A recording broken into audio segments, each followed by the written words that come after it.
Good morning, afternoon, evening, wherever you are, and welcome to NerdTube. And we apologize for the extremely late review of Peacemaker Season 2, Episode 8, Full Nelson. Our lives are such that we can't always do things when we want to do it, but we're doing it now, so better late than never. I'm here with Cheeto. How you doing? Doing good. I'm very excited to talk about the Chris Masters episode of Peacemaker. Yes. Yeah, I'm pretty sure that the fact that Cena is a wrestler, and I say is, not was, um,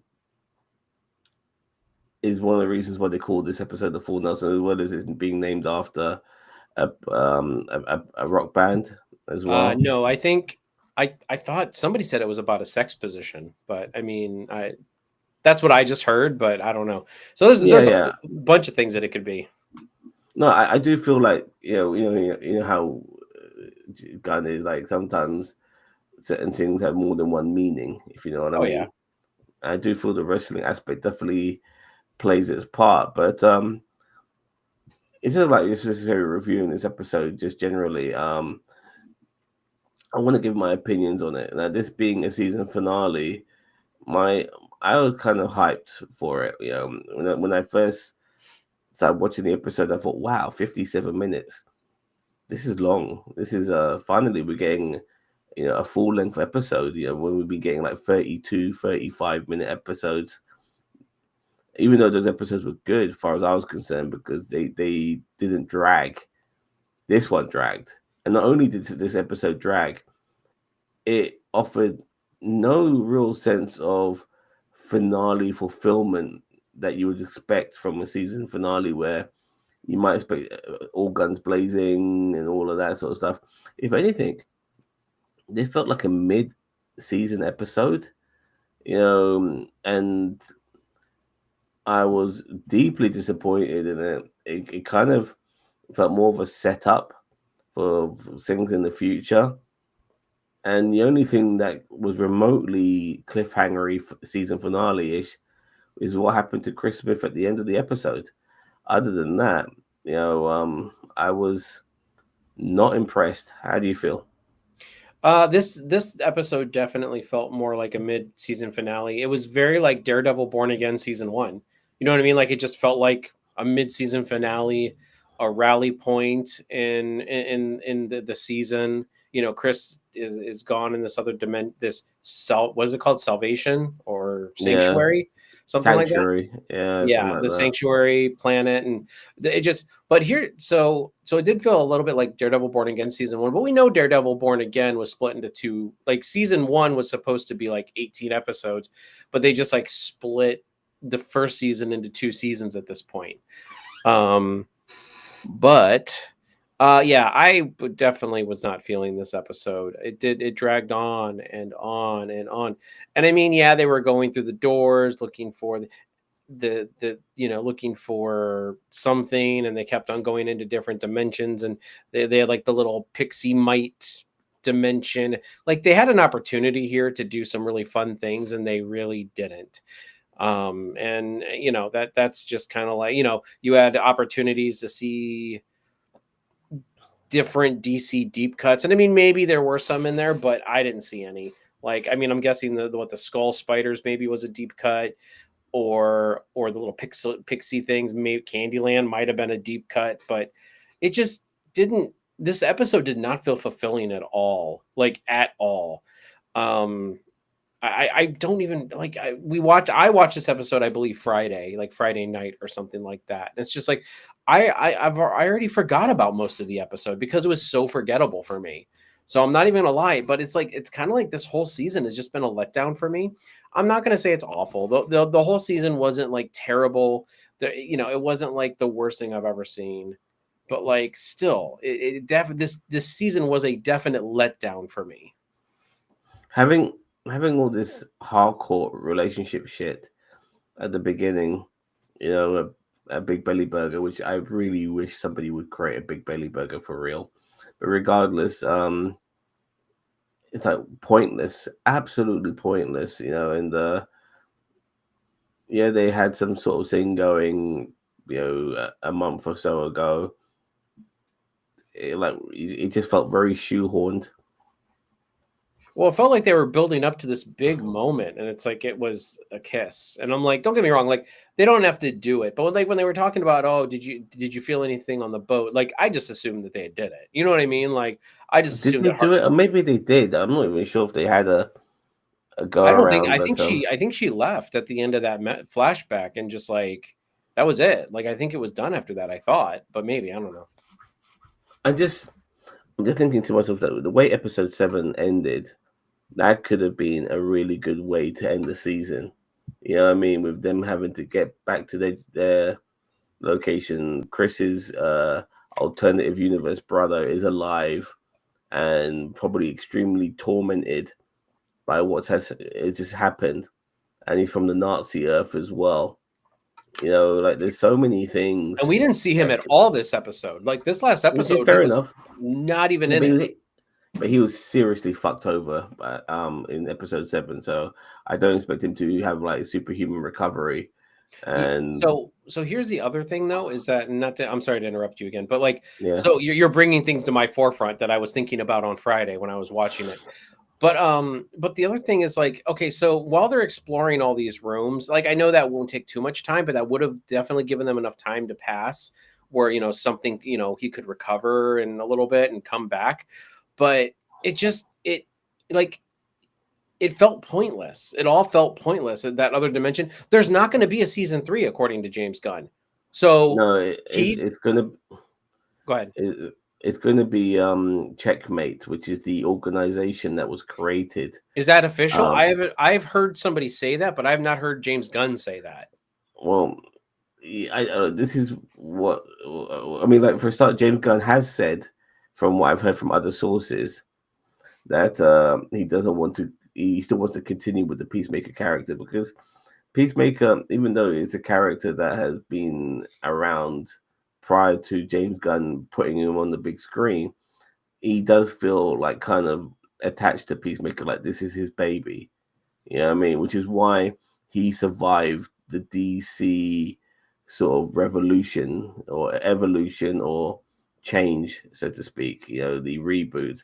Well, yeah, Yeah, Peacemaker is is what Iron Man was to James Favreau. You know what I mean? Like it was his in. You know what I mean? Like yeah. like Peacemaker was what got him the job of being the DC guru, where like the Kevin Feige of DC. So I don't know. We'll see. As I said, I did It not. could be a very quick fix, by the way. What they do, you sometimes you think to yourself, "Oh no, how they're going to resolve this?" But then they just snap their fingers and it gets resolved more simpler than people can imagine. Or it could be a more complex fix. Regardless, I do feel that it's going to be resolved in an alternative way with a different show, so to speak, which will be and this different show will be based around more of the characters we've seen created through things like Peacemaker and Superman, and Peacemaker himself will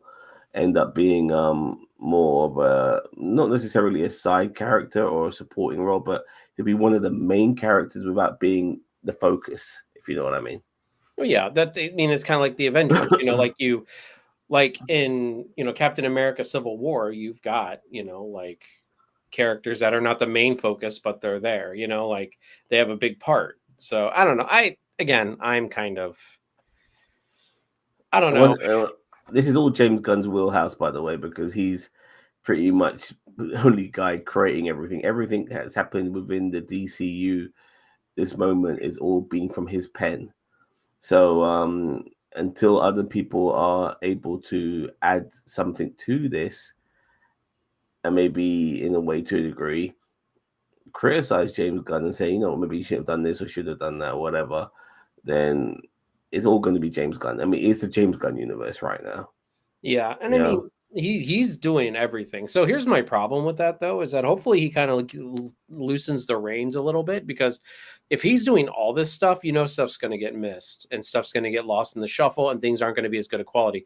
The thing about Kevin Feige is that Kevin Feige did not write and direct like everything. Like Kevin Feige didn't write and direct anything really. He just executive produced everything and made sure everything was up to MCU standards.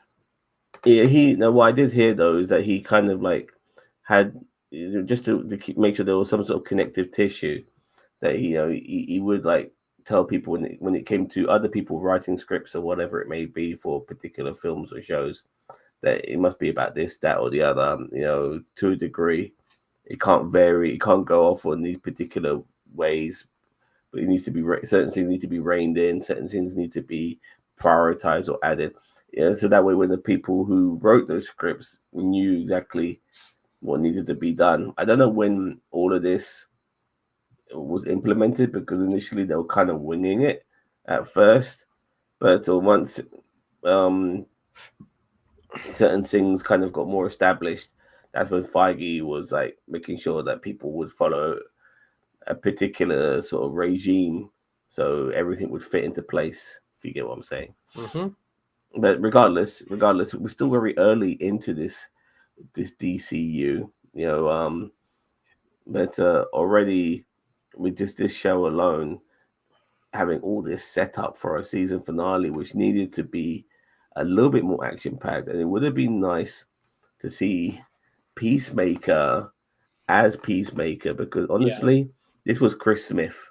Oh This was yeah, no, Chris this Smith. that's one of my biggest problems. We saw more of Vigilante in his uniform than we saw Peacemaker in his uniform. Like we And really did. We yeah, and not even that, but not doing anything peacemakery. Yeah. Yeah.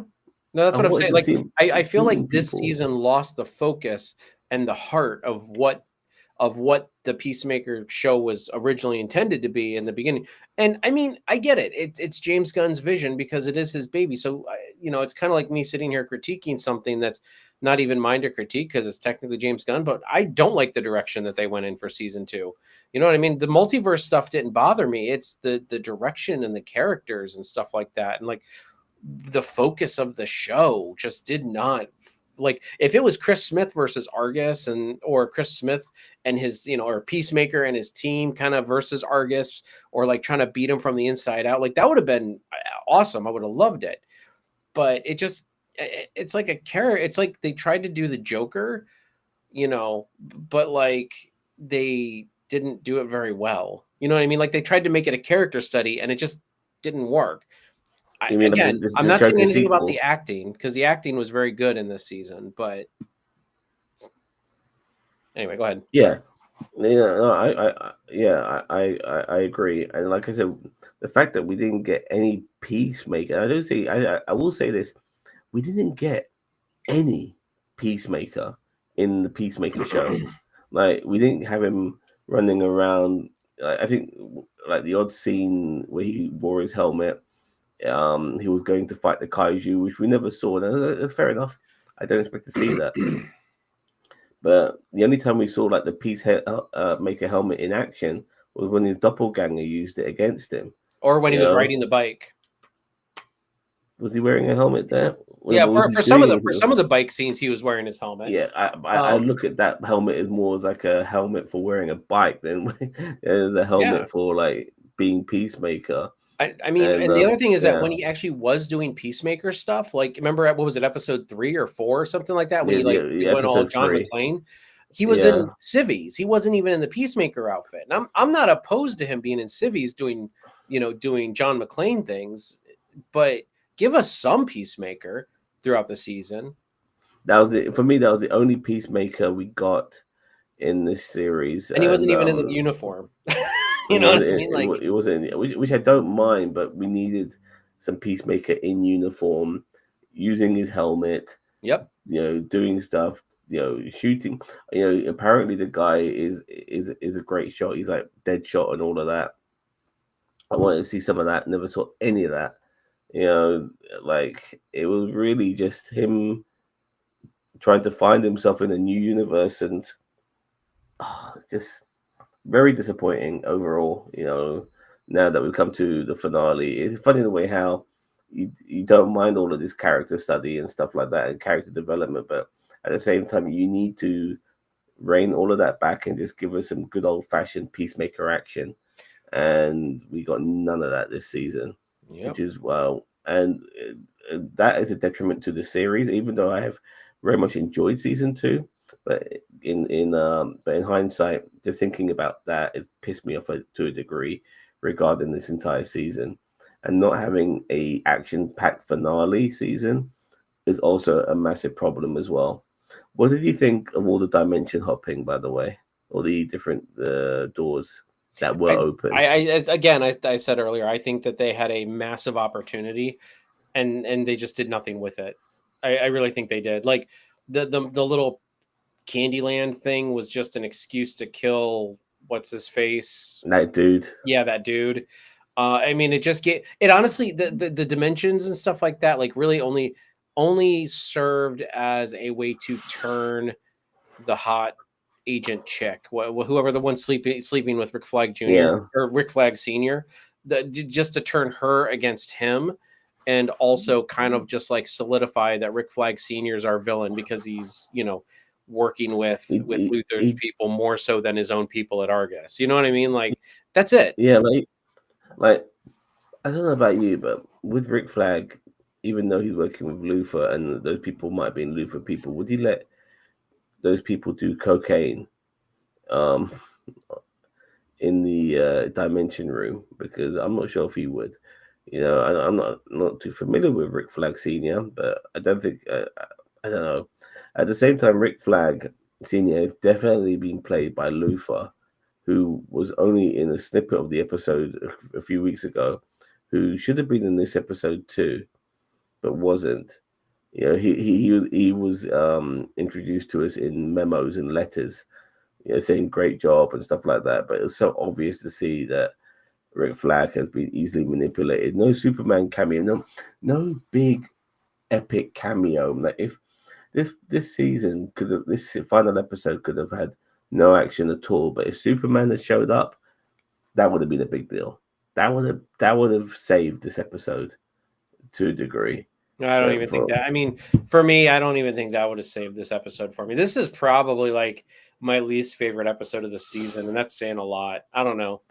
I just again, look, I feel like this was a very lackluster season finale, a very lackluster season.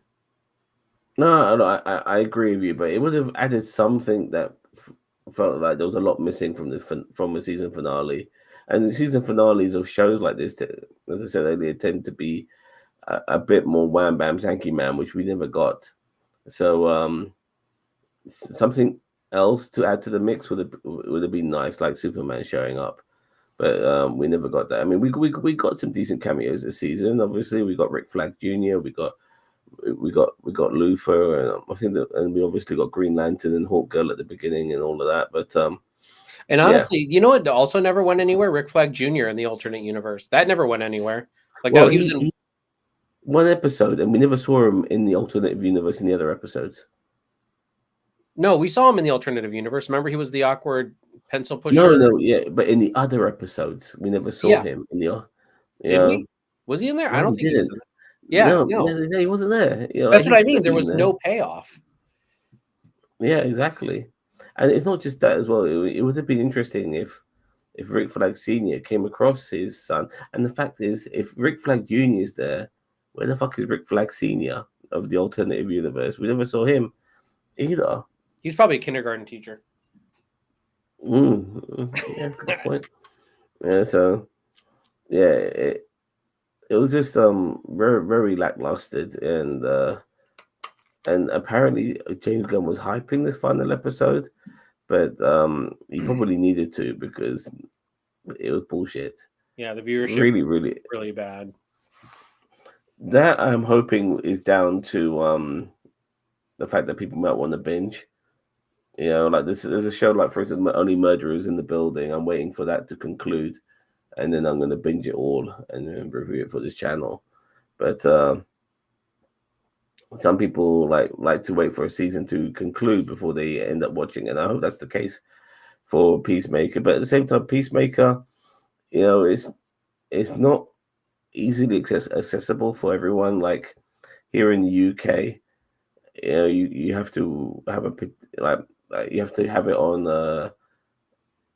I think a particular streaming network, which isn't Netflix, which isn't Disney, which isn't Paramount Plus, which isn't Amazon Prime. I mean, those are the main. Those are like the main ones. If it's not on those four, and it's not on Apple either, then it's very hard for us to watch it. And yeah, so they won't do themselves favors by putting it. Something like this needs to be on Netflix. You need to have it on the mainstream. If this was on Netflix, I guarantee you this would be killing it.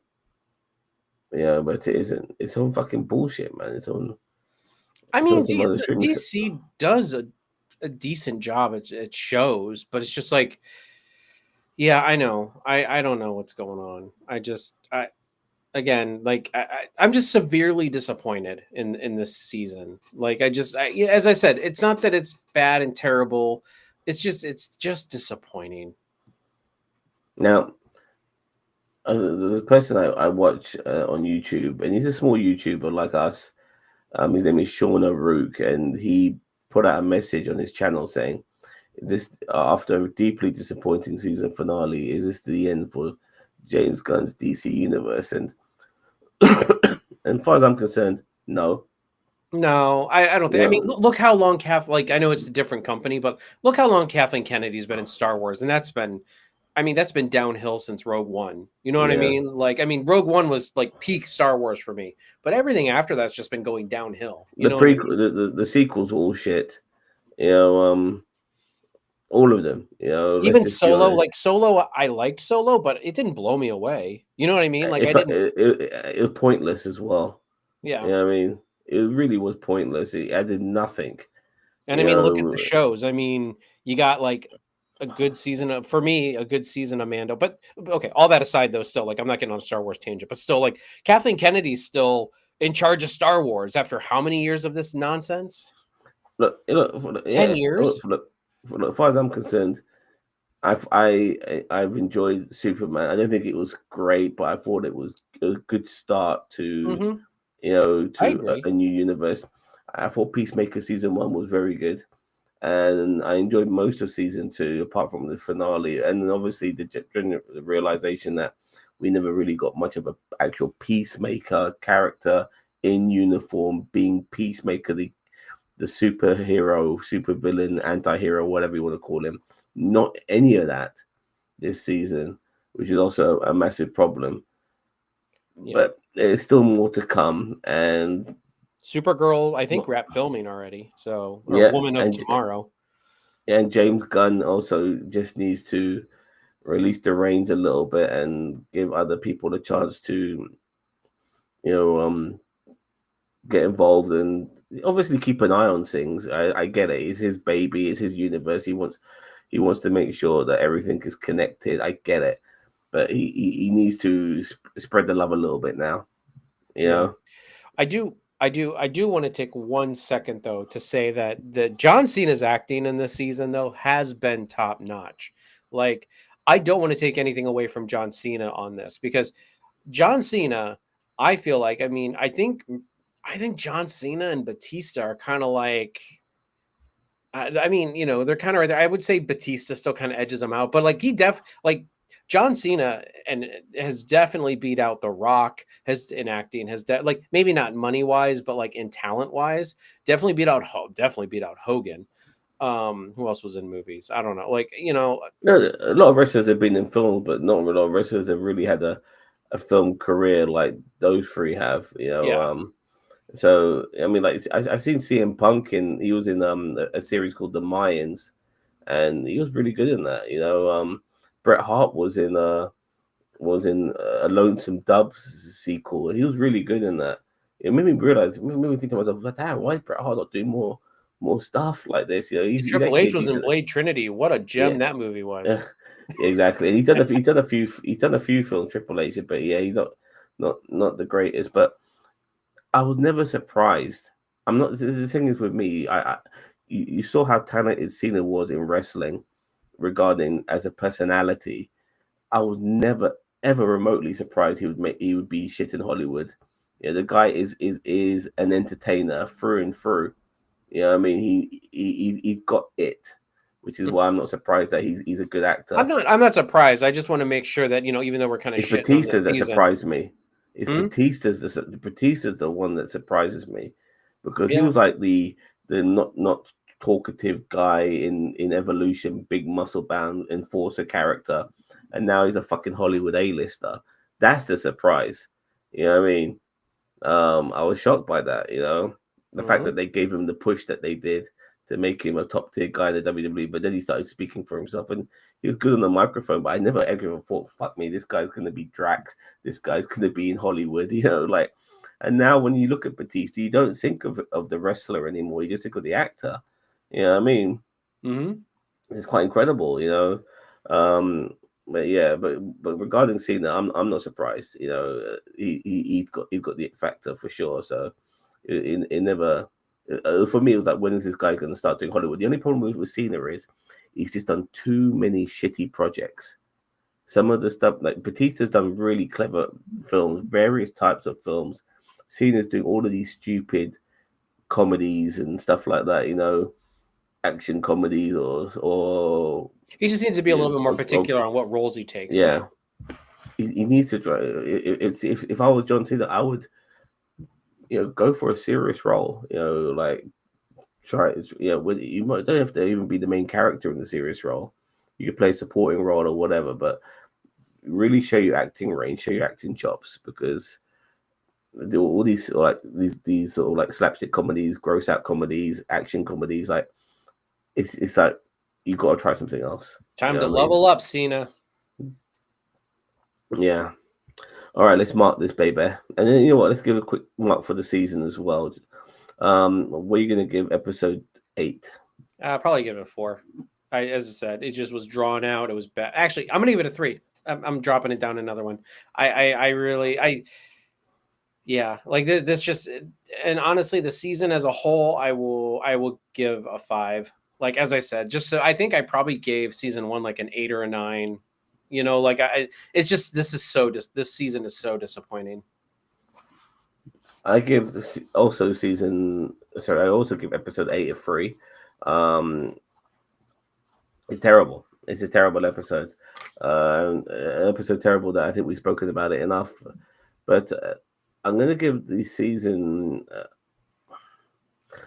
I would give it an 8, but I would have to give it a 7 because regardless of me enjoying pretty much every episode apart from this episode, but the realization that he wasn't Peacemaker really, the super anti-hero at all, really, in this series is definitely a knock.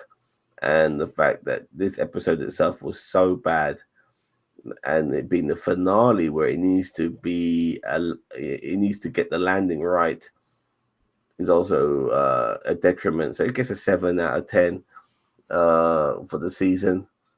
But I did enjoy everything else prior to this. I really did. I had a good time with this series. It's just a shame that, like Alien Earth, it didn't hit the landing well. But then again, I'm not going to shit on everything too much. But regardless, that's the state of affairs.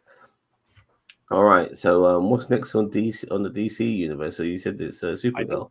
I think Woman of Tomorrow is really the only thing that's next. I mean, Have you seen that there's one that picture of Supergirl? That picture they have. They're really trying to really sexualize Supergirl. Like there's a picture of I think Millie Alcock from behind, yeah, and she's and she's only topless with wearing the underwear on, and yeah, and her she's looking at a uniform's up on the uniform. wall. Yeah, Damn, I mean they really are. You know what I mean? they really they're doing their best to regardless. And I don't know. I don't know. Like I'll be honest with you. I think it would have been nice not to sexualize Supergirl for once. yeah. I You mean, know what I mean? well, I think the CW did a pretty good job at not sexualizing They Supergirl. did. They did eventually, but they did initially, like like Melissa Benoist. Is that right? How he says I her don't name? remember how to pronounce her name, honestly. When she like trying out all her uniforms, they sexualized the fuck out of her and shit like Yeah, in that. that But episode, but I think after that, and I agree with you, they did in the first time. and they But gave her after that, I they mean, gave I her feel pants. Once they gave her pants, she was all right. You yeah, know and what I I mean? yeah. All right. All right, let's wrap it up. Okay, everyone, don't forget to like, share, subscribe to NerdTube, the great social media channel you never heard of. Take care.